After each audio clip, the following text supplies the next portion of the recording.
दक्षिणा कौन है? ये यज्ञ भगवान की पत्नी है। अगर किसी आचार्य से, किसी ब्राह्मण से कार्य करा लिया, सत्यनारायण की कथा करा ली और आपको 1 घंटा भी बीत गया तो उसका 3 गुना दक्षिणा देनी पड़ती है। जी, उठाइए ब्रह्मवैवर्त पुराण और पढ़िए। अभी हम इसकी भी चर्चा कर रहे हैं। 1 महीना हो जाए तो 10 गुनी, 100 गुनी, और 1 वर्ष हो जाए तो दक्षिणा आप चाहे कितनी भी दे दे, आपको नरक में जाना ही पड़ेगा। फिर दक्षिणा नहीं। इसलिए पंडित जी उठे, उन्हें 1 रुपया पकड़ाओ महाराज, जैसे कहा उसमें विलंब नहीं होना चाहिए। ऐसा हुआ था एक बार, समस्त देवता यज्ञ कर रहे थे। यज्ञ करते करते वर्षों हो गए, कुछ मिले नहीं। देवता भगवान के पास गए, बोले सरकार हम तो कर रहे हैं, कुछ मिल नहीं रहा। बोले इनकी पत्नी आपसे नाराज है। बोले कौन? यज्ञ भगवान की पत्नी का नाम दक्षिणा है। अगर इनसे कोई पुत्र पैदा हो जाए तो आपको इसका फल मिलने लगेगा। तो इनके पुत्र का नाम है सर्व कर्म फल, समस्त कर्मों का फल देने वाले यज्ञ भगवान। अभी पितर पक्ष निकल गए। जिनके पितर, जिनके घर में भूत प्रेत ज्यादा दुखी कर रहे हो, उनके परिवार के लोग परेशान कर रहे हो, उनको देवी भागवत की कथा अपने घर में जरूर सुनना चाहिए। और 9वें दिन के बाद एक और दिख जाए, ये इन्हीं के लिए होती है। भागवत में राजा परीक्षित ने भागवत सुनी तो भागवत में तो है कि उनको परम गति मिल गई, लेकिन ऐसा हुआ नहीं। व्यास जी से जन्मेजय ने पूछा देवी भागवत कि हमारे पिता को मोक्ष मिला कि नहीं मिला, क्योंकि सर्प के काटने से व्यक्ति प्रेत बनता है।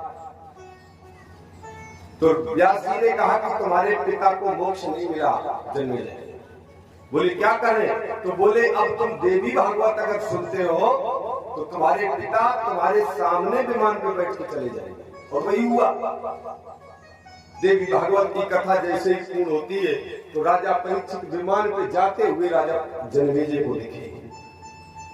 तो जितने भी प्रेत भागवत से नहीं सुधरे उनको देवी भागवत सुनाइए। अपनी घर ही कह लो, नहीं पंडित जी को बुलाओ, श्लोक और संकल्प करके पूजन करिए। तो जब पितरों के लिए हम हवन करते हैं तो उसमें स्वाधा, स्वाहा का प्रयोग नहीं करते, स्वाधा इनकी ये दूसरी पत्नी है। क्योंकि पति को जो भोजन मिलता है वो पत्नी के माध्यम से ही मिलता है। कभी भी आपके पति घर पे हैं और आप भी हैं तो आपकी चाहे बहन जी आए, चाहे आपकी नंद जी आए, चाहे आपकी सास जी आए, आप अपने पति को भोजन अपने हाथ से ही कराइए। और ना पूरे दिन की खाने खाट पे चकचक होत है, पूरे दिन शांत रहे और जो खाइबे के बैठे सोई उनको वॉल्यूम बढ़ियो। और फिर लखनऊ स्टेशन, दिल्ली स्टेशन शुरू। गलत। जो व्यक्ति पूरे दिन भटकता है, पूरे दिन भोजन की व्यवस्था करता है और उसी व्यक्ति को ठंडी रोटी मिले तो कैसा लगेगा? तुम सबको गरम खिला रहे हो और जब वो आया तो तुमने वॉल्यूम बढ़ा दिया। ये क्या बात है? तो अच्छी बात। कभी पुरुष बन के देखो तो उसके दर्द का एहसास हो।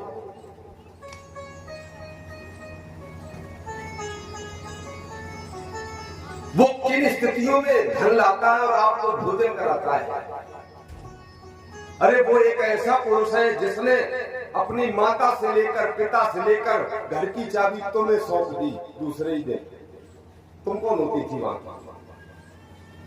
कभी उसका भी तो दर्द पढ़ा करो बैठ के। ये तो मूर्ख है, ये सरकारें तो मूर्ख है। क्या जाने पढ़े न लिखे, पढ़े लिखे तो है। उनको क्या पता है? बोले नारी पुरुष प्रधान देश है हमारा, अब सब में कह नारी आगे, क्यों नारी आगे भाई, क्या जानते हो तुम पुरुष के विषय में? और बात तो खैर सही है, का जाने बेचारे, आगे ना तो ना पीछे पगा, उनके अति से छोड़ दे, इनके घटाए नहीं। तो कानून बनाने वालों के ही नहीं है, तुम का जाने, जाके पाइना भाई की भाई, तू का जाने तीर पर।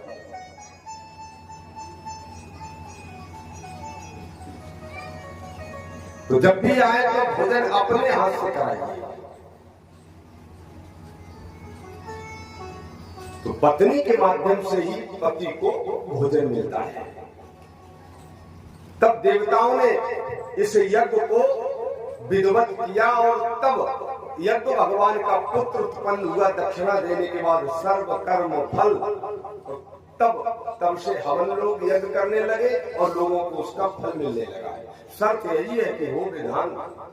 भक्ति में कोई विधान नहीं होता है, लेकिन कर्म कांड में विधान होता ही है। वो बिना विधान का नहीं होता है। वो कक्षा 3 वाली बातें नहीं है। भागवत तो चलो ठीक है, हम कथा इसी कह दे रहे, लेकिन श्लोक जब पढ़ेंगे, भले ही एक पढ़े तो बाकायदा शुद्ध पढ़े, एक ही पढ़े ठीक है,